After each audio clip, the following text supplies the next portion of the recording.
Happy Friday, everybody. Welcome into another Friday edition of Final Whistle. As always, I'm your host, Blaine Spencer, and it's for another Friday guest we have here. Today I have one of my fantasy football gurus, the football therapist, a.k.a. my friend Patrick Sweeney, one of my Seton Hall pals from back in the day. And it's great to have him on. Pat, how you doing? Thanks for coming on. Doing good, man. Thanks for having me on. Very excited to be here, and I'm loving what you're doing so far with the podcast. Thank you. I greatly appreciate it. It's lots of fun having a couple of my friends on. We just talk sports, and today we're going to be talking about some NFL. I know that's your expertise. I can see that you had your Patriots shirt on before we got started. I think he's got a little bit of a biased take that we're going to have right now, but we're going to jump into Thursday Night Football. Last night, the Los Angeles Rams absolutely obliterated the New England Patriots 24-3. The game honestly was not even closer as the score indicated. It was a complete dominant performance by the Los Angeles Rams. Rookie Cam Akers from Florida State had his coming out party, 171 yards on the ground. The Rams also had a pick six during the game. Cam Newton struggled immensely. The offense never really got going. Crucial turnovers on parts of the field, and also with actually Cam Newton being benched late in that game for Jarrett Stidham. Pat, I'm going to open the floor to you. What did you see last night from your New England Patriots in that Los Angeles Rams matchup? Well, I think one of the things that I saw was the same thing we've seen all year is that we don't have an offense that can move the ball down the field. And if we get behind, we struggle too much to come back. I mean, some of the stats that you look at that I saw from it, they were only averaging about 3.9 yards per pass attempt, and you can't throw the ball only 3 yards every single time. I think one of the things that I saw going into this year was the same thing we had last year, was lack of weapons, and we have a quarterback now who can't throw the ball downfield, and it just is a recipe for disaster when versing these teams that have good defenses like the Los Angeles Rams. Couldn't agree more. And I think more than anything, it's just a repetition of last year. And I think it showcases how well the Patriots and Tom Brady actually played to have you guys in a position to be competitive last year. Because I think personally, from what I've seen, you guys are now 6-7. That wild card spot looks very far away. You have 3 divisional games up next with Buffalo, Miami, the Jets. I know the Jets is a bye, but still you have 2 teams that are sitting ahead of you. It's going to be very difficult.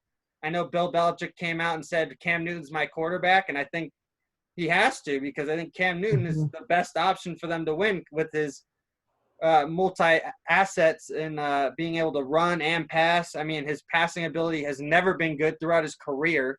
I think only his MVP season and maybe before he got injured, I think it was either 2018, I believe, that he was actually throwing almost to a 67%, 70% clip with his completion percentage. He's always been a 59%, low 60% thrower of the football. And I think people have not taken that into account with Cam, that he is a player that needs to be able to run and throw, and his creativity is what allows them to be successful with same with Lamar Jackson, for instance, as well as Kyler Murray is immensely a better thrower of the football, but the versatility of being able to run makes those 3 quarterbacks difficult to defend. And I think his lack of running ability at the moment and the lack of separation that they get offensively creates an initiative for them to struggle on the offense side of the ball. And then on defense, you had 9 players opt out. You were already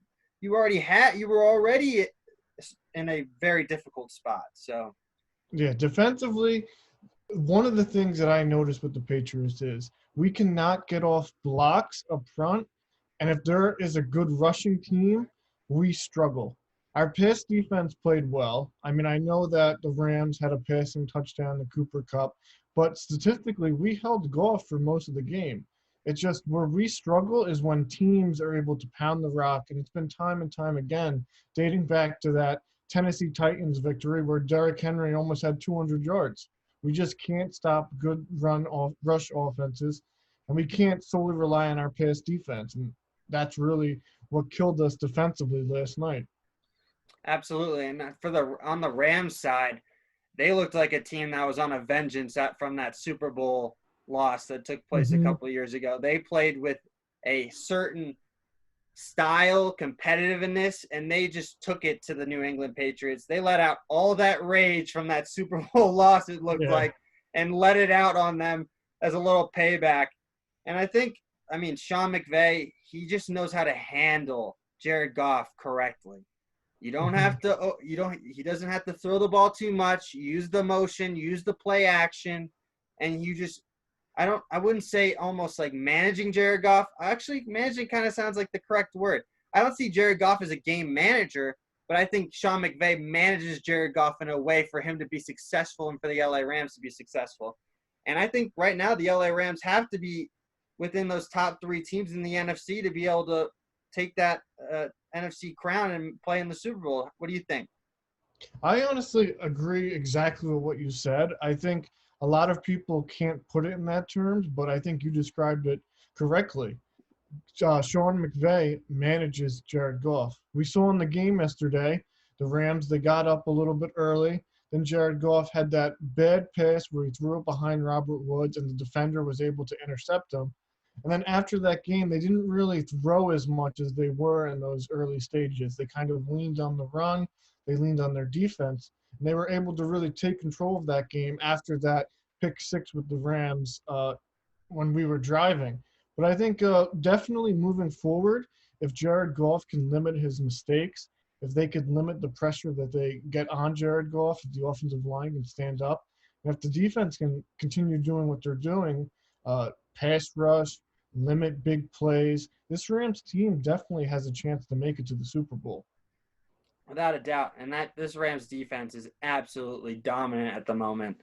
Hmm. Handling teams. I think the only real issue was that Miami game where they gave a bunch of points. That Niners game was a total trap game. So I think people don't really take that into account where the Niners really kind of exploited them a little bit. That Miami game, you also have to take into account Jared Goff turned the ball over 4 times.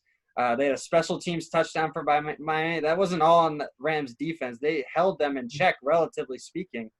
But the offense and special teams put them in horrible positions in that Miami game.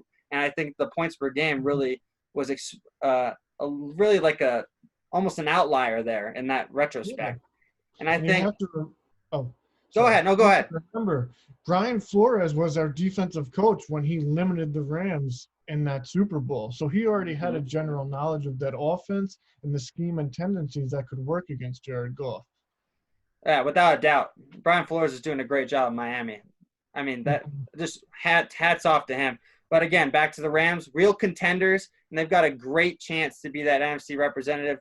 Right now, personally, they're definitely probably either the second or third best contender. I would probably put them behind New Orleans and Green Bay at the moment. But you have the argument that they're going to be better than Green Bay. New Orleans is easily the front runner in the NFC, but I think that's good to know. But we're going to transition now into what your expertise is, a little fantasy football. I did set up a little bit of a fantasy rapid fire for you here. I think it's going to be a little unique to see what your different plays are that I'm going to be throwing at you. Let me just pull it up real quick. So we have I'm going to give you 2 or 3 names, and you're going to give me the person and then why you think that person's going to have a better weekend. All right. Definitely. So, all right, here we go. So, PPR league, running back 2.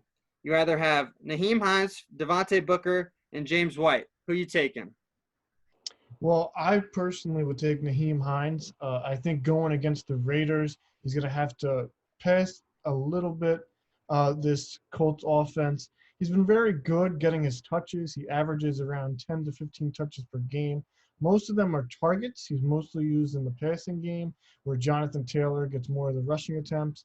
So in a PPR league, if he gets 5 to 6 targets, potentially 4 to 5 catches, he could score. I think that he would be the big play this week. Devontae Booker, I don't really trust him after last week. Going against the Jets, it was a good game script, but he didn't really do much. So I would lean Hines out of those 3. All right, excellent. Next one, you ready? So Gus Edwards, Jamal Williams, and Raheem Mostert. Pick 2 out of the 3. Well, first I would pick Mostert. I think that he could have a really big bounce back week. I know that he kind of struggled last week with just touches, but he's the lead guy in San Francisco. And if that running game is to get going, he's going to have that explosive playmaking ability. And then I would probably lean Jamal Williams. So him and Aaron Jones, that backfield is kind of tricky. Some weeks Jamal Williams leads in touches, other weeks Aaron Jones leads in touches. 2 weeks ago they actually split. They had 18 touches and 17 touches. So I would lean him just because of the volume he could potentially be getting. Plus that offense is just as explosive as we talked about before. So I would lean Jamal Williams there. Sweet. Next one. All right. Flex in a .5 PPR. Kareem Hunt or Chase Claypool? Oh, that's a tough one. I think Claypool for me is really a big start. Over the past couple of weeks, his volume has diminished, but this is going to be a game where the Steelers, they're going to have to throw a lot, I think. They're going to have to move the ball down the field, and he has a lot of big play ability. Kareem Hunt, he's still getting his touches, but he hasn't been as efficient with Nick Chubb coming back. It's kind of been the Nick Chubb show there in Cleveland, and then Kareem's Hunt numbers have dipped dramatically. So if it was a half-point PPR, I would lean Claypool. Hopefully he gets in the end zone and has a really good week at the flex position.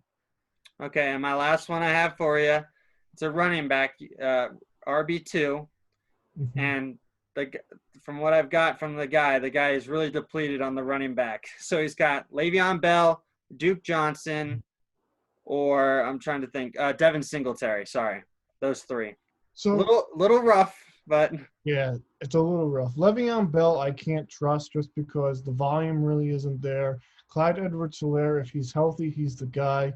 They sat him last week, even though he was active, but I think he resumes that lead role. I think Duke Johnson, he's probably going to have the lead role this week. He's interesting in the fact that if he gets the volume, he could be decent, but that rushing attack really isn't good. They're last in the league in rushing, so his production is mostly volume-based. So I would actually lean Devin Singletary. So last week, Zach Moss, he had a critical fumble, and he kind of got benched. I think Devin Singletary can be a really big force in the passing game. I think they're going to have to use him in the screens. So I would go Devin Singletary there, especially with the Zach Moss benching, as he could potentially get more carries in that Buffalo Bills offense. Well, there you have it, a little fantasy football rapid fire. This was a brand new topic, so I hope you enjoyed that. If you were listening, especially that last one was actually my team that I just threw out there. So sounds like I'm starting Devin Singletary this week. I slipped that one in for myself, a little personal. I like it. Yeah, I'm in a load of hurt.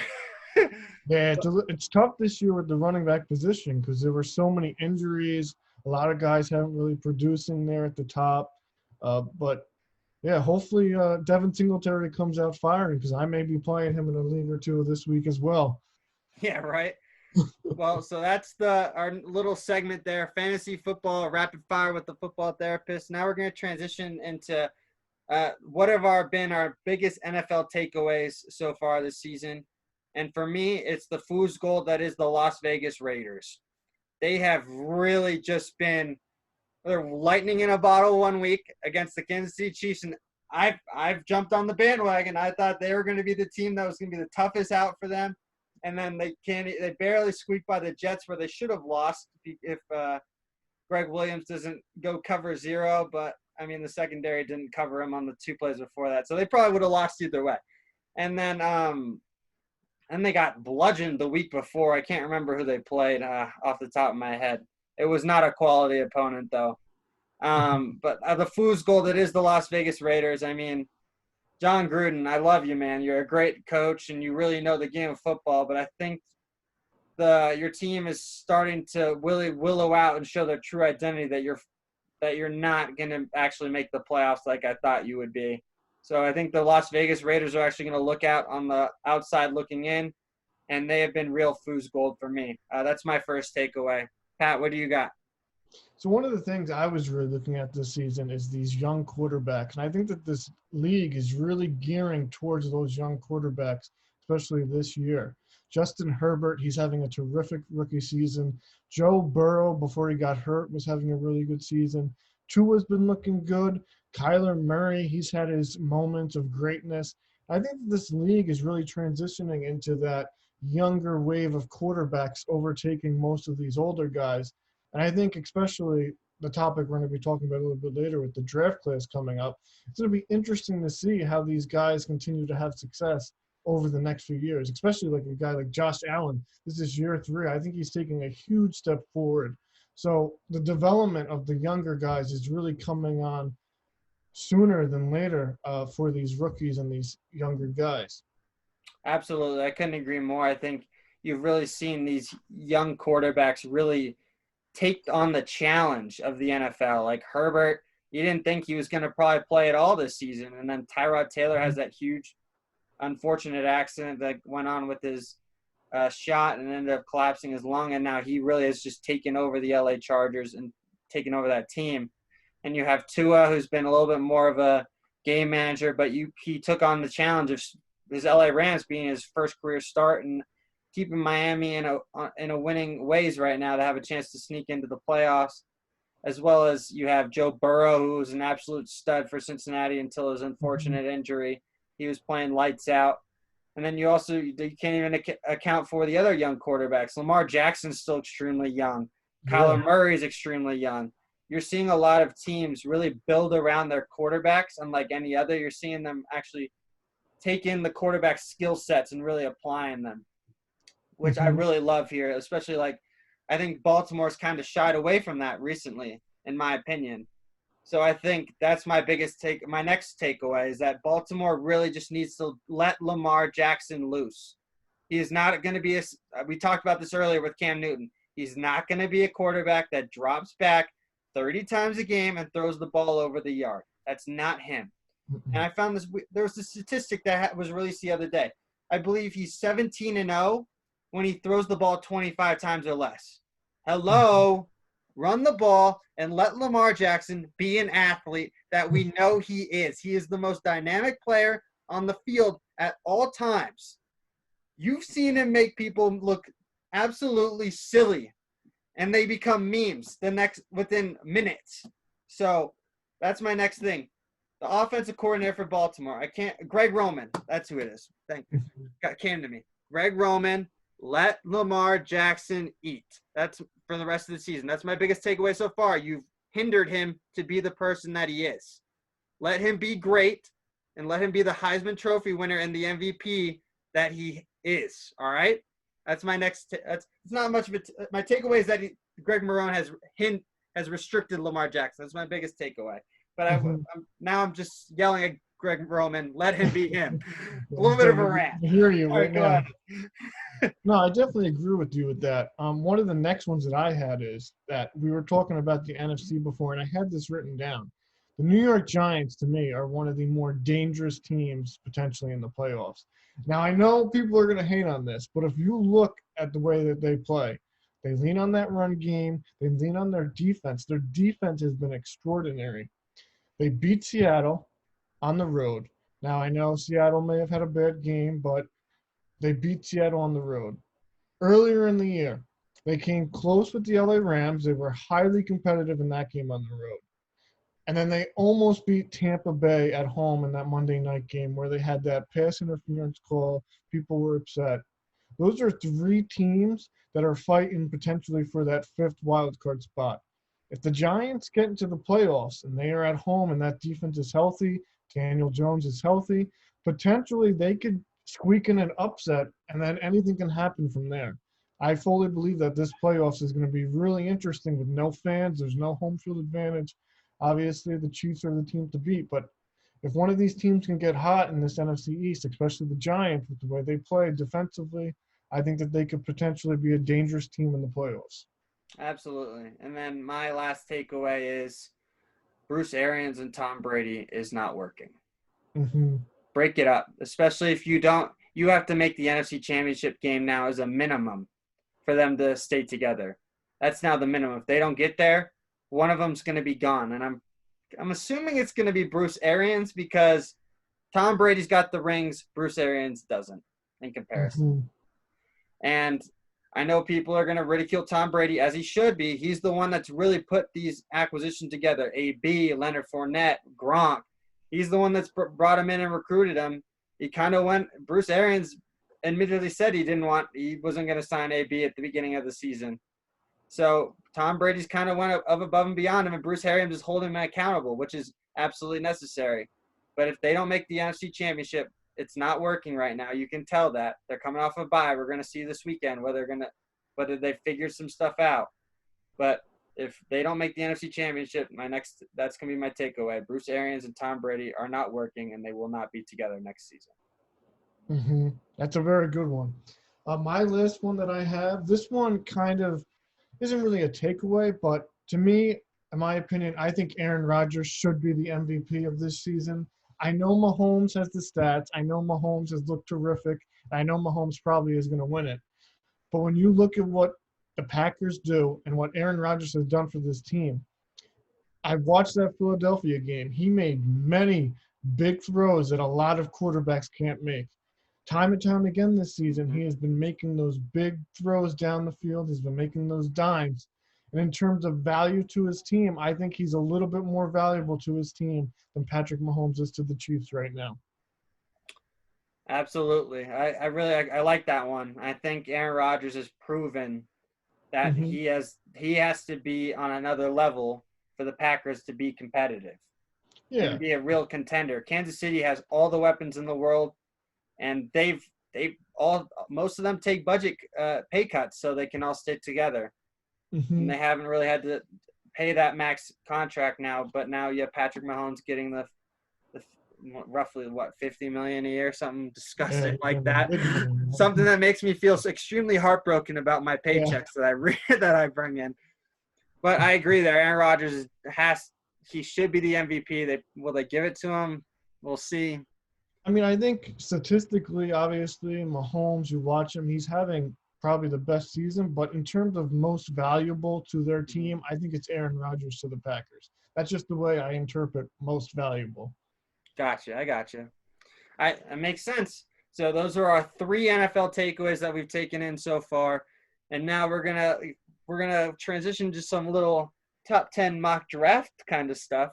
I'm excited. I kind of composed one. It's probably not really good, and I will probably be absolutely dead wrong. Maybe I'll get the first 2 picks right because I think those 2 are layups. But after that, we'll see how it goes. Pat, so I'm gonna give off my top 10 here, and then you're just gonna either rip me a new one or see what we got. All right? Yeah, definitely. So I think the first 3 picks are relatively easy. All right. I got Trevor Lawrence and number 1 to the Jets. I think that's almost a guarantee. Definitely. I then have Justin Fields to the Jaguars. Again, this is all contingent upon the current top 10 based off of their records. So Justin Fields to the Jags. I then have Penei Sewell, the offensive lineman out of Oregon, to Cincinnati. All right, this is when I start to get a little interesting. For the LA Chargers, I have them taking Patrick Surtain, the cornerback out of Alabama. I then think Dallas is actually going to go tight end, so think he's going to take Kyle Pitts out of Florida. Number 6 would be the Philadelphia Eagles. They are definitely taking a wide receiver. I actually think they're going to go with Jamar Chase out of LSU with the 6th pick. And then we're going to be, who's 7? I'm trying to pull it up here. Carolina. I don't actually like what do we have here? Hold on, I gotta pull it up. Carolina, I have them actually going defensive lineman, so I have them going Kwity Paye out of Michigan. I know many people are thinking Carolina's going quarterback, but I think they've realized that Teddy Bridgewater's going to be okay. Atlanta Falcons, number 8, Gregory Rousseau, defensive end out of Miami. Miami Dolphins, Micah Parsons, a linebacker out of Penn State. And then to round out the top 10, I have the Denver Broncos selecting offensive lineman Rashawn Slater from Northwestern. Yeah, that actually was a really good mock, man. I actually liked a lot of it. So I think the first 4 picks, like with the Chargers, I think that they should go cornerback. I think Surtain is a perfect fit. They need a shutdown guy on the outside. I see a lot of people through the rumors, though, taking the Chargers with Jamar Chase. I don't know. I have seen that too. I understand that, yeah, they would have three great receivers, but you need Three number more. ones, Yeah, literally like three I feel ones. like they need more on the defensive end to compete. Their offense has looked awesome already the way it is. I can see why you would add Chase. He's definitely a top 5 player in this class. But I would lean more defensive, like you said. Kyle Pitts to Dallas, that's definitely an interesting option there. I think offensively, that would make them pretty much the juggernaut like the Kansas City Chiefs. I still think that they need to shore up that defense. If it's not Sertan falling to them, maybe they go Gregory Rousseau. Uh, I have him sometimes going to them.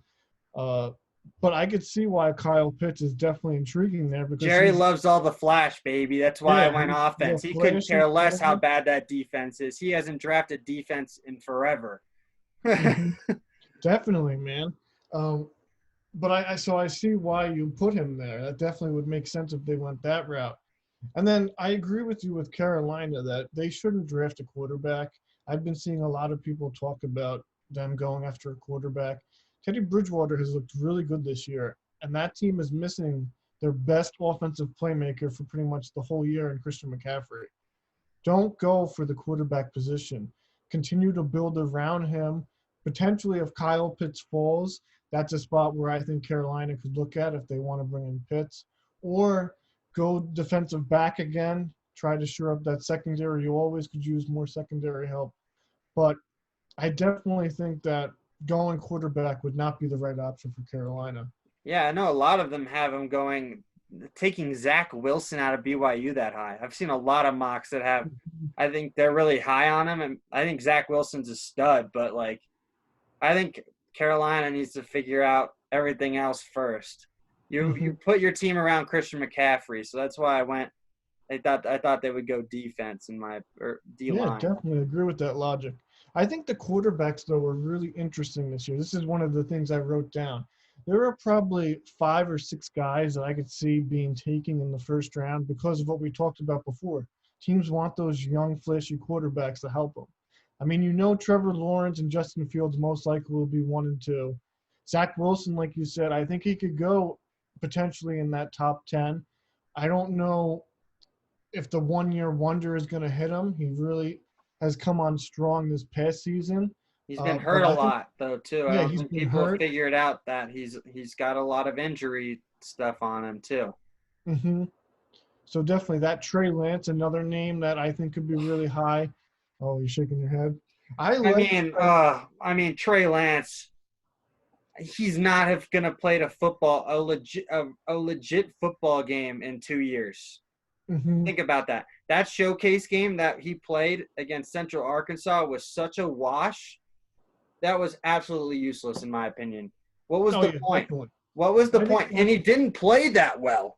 If you really look at the game tape of that game, yes, he made all the plays in the fourth quarter for them to win that game. hmm If you really watch that game closely, he did not look like a first round pick that everyone thought he was going to be because you've already seen Zach Wilson potentially jump him already. Mac Jones, I think he is probably the second best thrower of the football behind Trevor Lawrence out of this class. And I hmm think he's really skyrocketed like how Burrow did last year with all the I mean it helps to have the best teams or playmakers around you with Yeah. Alabama, but still I think Mac I mean Trey Lance I think the comparison of the North Dakota State of him and Carson Wentz is a huge Mhm. overreaction. I honestly that so I actually did a breakdown of Trey Lance for my website. I looked at that game tape, and here there was a lot of inconsistencies with this one game compared to last year. I talked about it, how that is probably going to be the biggest thing that hurts him. That we see, like you said, Kyle Trask, he's performing at a high level. Mac Jones, he's performing at a high level. Zach Wilson, I think that they could all jump him. I still think though that he has like the mobility, the arm strength, the accuracy that you like to see, but this game could hurt him. I still like to mention him in that first round just because I think a team could take a risk on him. He has that high ceiling. But I agree. I think Mac Jones could pass him. He's a guy that lately I've been watching a lot of tape on, and I'm liking him more and more every single game. Yeah. I think a lot of the guys have really started to showcase themselves. Mac Jones, Kyle Trask, who you all thought were going to be late rounders, have really put themselves in that first mid to late first round conversation where you thought, Mhm. hey, these guys might be a big solid backup, and now you're thinking about, hey, these guys could be our quarterback of the future. And I mean, I hope Trey Lance does well, but like every mock draft has him going to my Washington football team, and I can't stand it. I really can't. Like, oh, please, we cannot have another quarterback mishap. We need to. I mean, all right, I'm just gonna rant real quick. Washington needs to go offensive line or defensive back. That's it. Mhm. If they go any other way, I will be calling Dan Snyder, even though he won't pick up. I will be calling. What are you doing? Because Yeah, man, I feel you, we man. cannot have a Washington is Dwayne struggling. Haskins situation again. And Ron Mhm. Rivera's already publicly said that Dwayne Haskins is going to have a chance to win that job again. Because I personally think Alex Smith will probably be done. All right, that's it. But I swear, if we don't go defensive back or offensive line, I will lose it on draft night. I really will. So that's just again, I've had a lot of pent up energy Oh, on Washington and this mock draft stuff as I was researching it this week. So had to get that hey, out there. it's been tough for Washington. Dwayne Haskins really, I don't know what happened with him. He looked good, but I don't know, man. I got a question for you, actually, Bring because it. one of the big elephants of this draft is going to be teams potentially drafting a quarterback versus teams potentially trading away a quarterback, such as Yes. a Sam Darnold. I've seen Jimmy G's name out there. Carson Wentz, I think he stays in Philly, but obviously, who knows what's happening with that team. What are your reactions for a team like Washington who may need a football team? Would you rather draft one or try to trade low for a guy like a Sam Darnold if you have to give up only a third or fourth round pick? I mean, I think Donald's got all the tools to be a legit quarterback. I think for us, it's just more than anything. It's just I think the issue with what we've done is that we haven't really taken guys that have the full on experience when we're taking guys out of the draft. Like, Mm-hmm. let's see, let's just go back here. The only legit quarterback that had a lot of playing experience that we've taken in recent years was Kirk Cousins as a Mm-hmm. 3 to 4 year starter. RG3, yes, he played 3 to 4 years, but he was injured 2 out of those seasons, remotely almost the whole season. And then you have Dwayne. Dwayne Haskins has only had one legitimate year of actual like competitive football. And then all Ohio State quarterbacks look great because all the wide receivers catch a 3 yard crossing Yeah. pattern and they take it to the house. Mm-hmm. I mean, 100%. I think I think that's the issue. We haven't really taken guys that have experience. I will not touch Carson Wentz with a 20-foot pole. I don't want him. I don't want the money. We can't afford the money. So Yeah. we won't bring him in. I think it'll be interesting whether or not we trade for someone like a potentially Sam Darnold. I'm all for that. I know rumors about Josh Rosen trying to be moved. I mean, Josh Rosen's career has ultimately almost, I think, over, which is really Yeah. sad They because never really got the chance. I thought out of that class, he was the best quarterback who Mm-hmm. was the most ready to play right away. Yeah, he So was I put in think, a tough situation. yeah. So now he's the Tampa Bay COVID quarterback to make sure that their quarterback group goes down. He goes in and plays, but still, Mhm. I think Josh Rosen was the best quarterback in that class. I would take Sam Darnold. I think he's got tools. He's definitely regressed on Adam Gase, so he's going to have to be worked on too. I think all the quarterbacks that would be in trades right now are works in progress. A name that I wouldn't mind bringing in, who's almost like an Alex Smith, if Alex Smith doesn't come back. I personally think Alex Smith, if Washington makes the playoffs, he might just retire and call that Yeah. as a career right there. Is probably one of the greatest stories ever. Somehow Mhm. getting us to the playoffs. I wouldn't mind maybe trying to get Tyrod Taylor or someone like that. Bring him Mhm. in. You know he's going to be a veteran presence like Alex Smith. He'll coach up. He'll coach up the younger quarterbacks. He's done that in the past. So I don't mind bringing him in, and you have the mobility aspect, especially with an offensive line like ours that's very depleted. So I think the Tyrod Taylor move's definitely a possibility. I mean, I'm trying to think of other veteran quarterbacks out there. I don't want Carson Wentz. I don't want Darnold. I mean, so right now I think we're gonna probably end up sticking with Haskins. That's my main objective, I think. So I think Haskins will end up being the guy because I think he'll get one more chance next year to prove that he's legit. Because from what I've been hearing, since Alex Smith has taken over the job and Dwayne's become the backup, he's really been Alex took him under his wing to how to prepare, which was I think what was in question with Dwayne this coming into the season was trying to figure out his preparation, seeing the field correctly, all that different stuff. So taking the check down when you have to, don't force the ball when it's not needed to do. So I think I think that's what we're going to take. I think Dwayne will get one more shot, but I wouldn't mind maybe bringing in like a Tyrod Taylor kind of thing. So yeah, that's a good breakdown of that. yeah. So that's what I got. All right, for your Patriots, same question. What do you think? If I'm a Patriots person looking at this draft, we need a wide receiver. I would not mind if Devontae Smith somehow fell to trade up for him potentially. I think quarterback, the thing is, I don't really think bringing in a quarterback right now is the best because we don't have anything around the quarterback position. Yeah. Any quarterback that comes in to me is going to struggle. We need to hit on a receiver. They showed a stat on the game yesterday where out of the last 10 or so drafts, we only have 2 guys that we've drafted that are still in the NFL out of like 15. Yeah. That's a poor percentage. We need to hit on the guy that's right, who's ready, and I think that's Devontae Smith. That would be my number 1 target.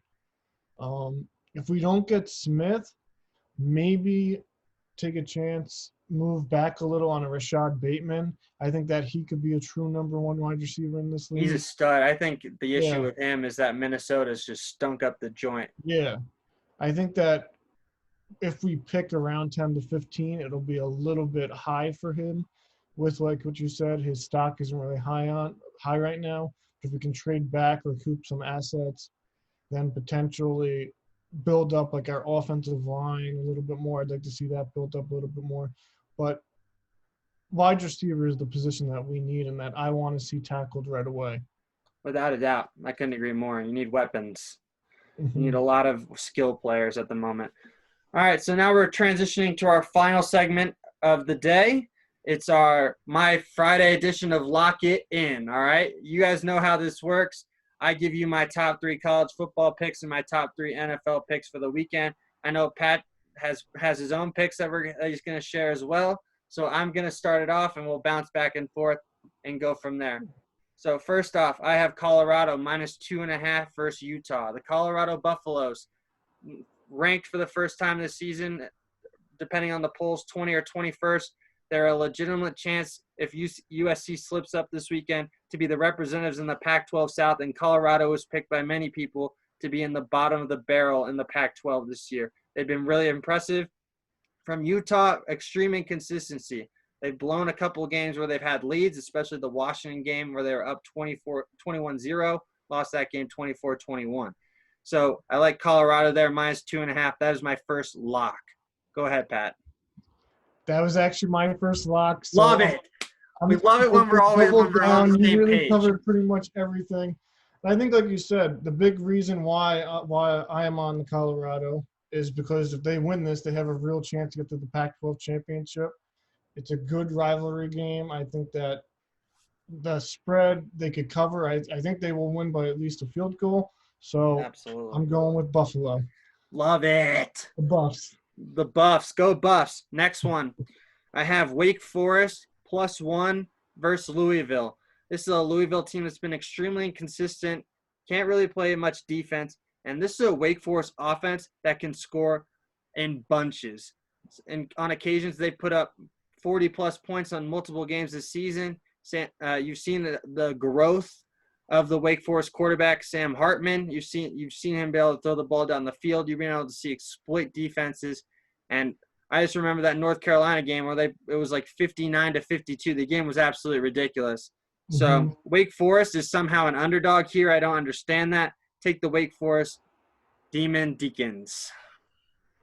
So one of the teams that I was looking at was not North Carolina to cover, but I like the over in that North Carolina-Miami game. It's at 67.5, which is a little high. But like you said, both teams, they score a lot. North Carolina, they're not great defensively. They give up a lot of points usually. Yep. They can score. They're high octane. I think both of these teams will be around the high 30s to low 40s. So I would look to do the over in that game. I like it. I like it. And my final pick for today is good for college football is Rice plus 7.5 versus Alabama Birmingham. If I know not many people think that a Rice team is to be betted on, but I don't know if you guys understood, but they took down the undefeated 18th team in the country in the Marshall Thundering Herd, shut them out 20-0 last week. They were absolutely dominant defensively, and I think a UAB team that is coming off of a heartbreaking loss in double overtime to Louisiana Tech, you're going to see a Rice team be able to hang around, and they have a legitimate chance to actually win this game outright. But plus 7.5 is absolutely ridiculous. I don't, as a spread at the moment, take Rice plus 7.5. So those are my 3 college football picks. Yeah, it's very good. So I didn't have a third one, but I'm just going to throw it out. I'll take Coastal Carolina. I think that this is a team that needs to keep winning. Go Minus Sean, baby. Yeah, I think that they played a really good game, obviously, last week. They got the committee's attention. Now you just got to keep pouring it on and win as big as you can. So take Coastal Carolina against Troy. I don't really know much about Troy, but it seems like a good pick at minus 13. I think that's a great pick. Great pick. Troy has stunk it up this year. All right, to the NFL, my first pick. I got the Houston Texans -1 versus Chicago. Why? Because Deshaun Watson plays on one side and Mitchell Trubisky plays on the other side. That's just about enough for that one. And Chicago's defense was really exploited last week. So you might see Houston put up some points. And even though they don't have Will Fuller, they have weapons on the outside. And Deshaun Watson's an absolute stud. And he really has put up in MVP-like numbers this year on a team that has been absolutely awful. So I like Houston -1 as my first one. So I'm going to go with the Saints on the road. They're laying a touchdown. I think, though, with Jalen Hurts coming into this game, this defense has looked really good. I think that the defense gets after him a little, potentially forces him into a few mistakes. Taysom Hill, he's looked good the past few games a little bit here and there with his rushing ability. Passing, he's kind of iffy on and off, but I think that this team can run the ball down Philadelphia and score enough to where they lean on the defense and they could cover that spread. Absolutely. That was actually my second lock. So we're already 2 for 2 on being on the same page. And this is a game that will get ugly. This is a game where New Orleans could win by like 20 plus points easily. It could even get into the 30s. Like Jalen Hurts, you're in for a long day, my friend. I am so sorry that the Eagles organization threw you into the gauntlet like this. And all I can say is I hope that he actually gets this only start, because I believe my 6.5 is an easy lock. I hope he just plays more. They give him more opportunities the rest of the way, because you're not going to be able to judge him at all based off of this one start. So that's my other. So I agree with you on the Saints. You got another one, Pat? It's definitely a tough spot for Jalen Hurts. I'm actually looking at Tennessee. This part is kind of a little bit bigger going on the road, -7.5.